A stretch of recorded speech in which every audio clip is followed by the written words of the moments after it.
afternoon, Natasha. Chaotic scenes indeed, and it continues to be chaotic in Keiskammahoek. Right now, we are outside the police station, and actually we're at the center of things. On my left is the police station, whilst on my right are residents who are protesting, saying that they are demanding that their fellow protesters that were arrested in the early hours of the morning whilst they are protesting be released. They are also demanding that the cars that were compounded by the police be also released from this police station. We do know that there are talks between delegates from residents, or rather protesters, and the police taking place, where they are negotiating that their fellow protesters be released. But we have heard, Natasha, that the police are putting terms and conditions on that release, saying that in order for them to release those that were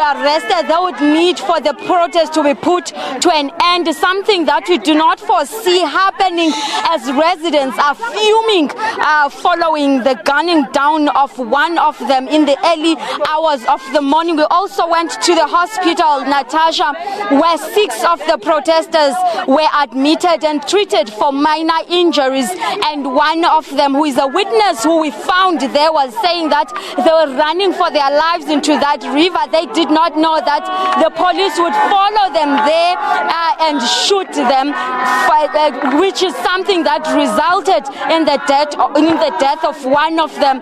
We have spoken to the police, Natasha, and we were hoping that during this live crossing we'll be talking to them, but it looks like they are busy inside collecting all the information that they need. It is also important to indicate that the residents did indicate that they would be laying a charge with the IPIT, questioning the legality of the shooting of protesters who are running for their lives.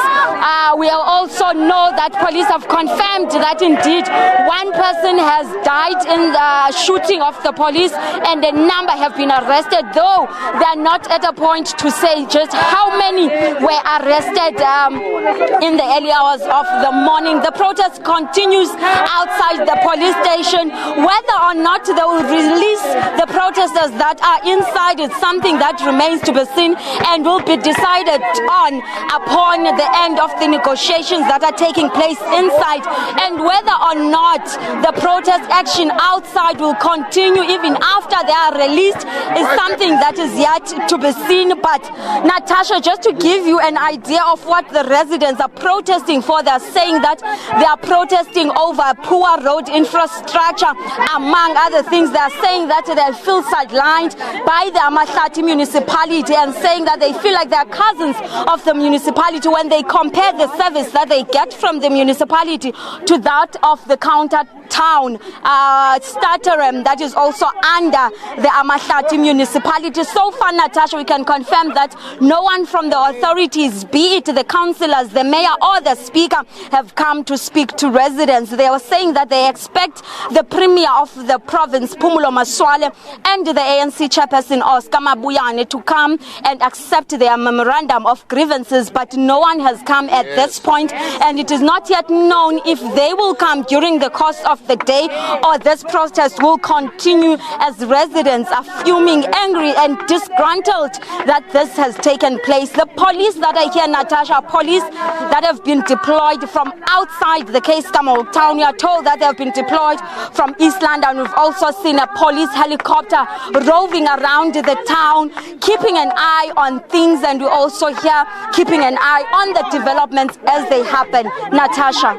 Busi, thanks so much. We'll leave it there. Busisiwe Jemsana live for us from Keiskammahoek in the Eastern Cape with that developing story of those protests that are underway there.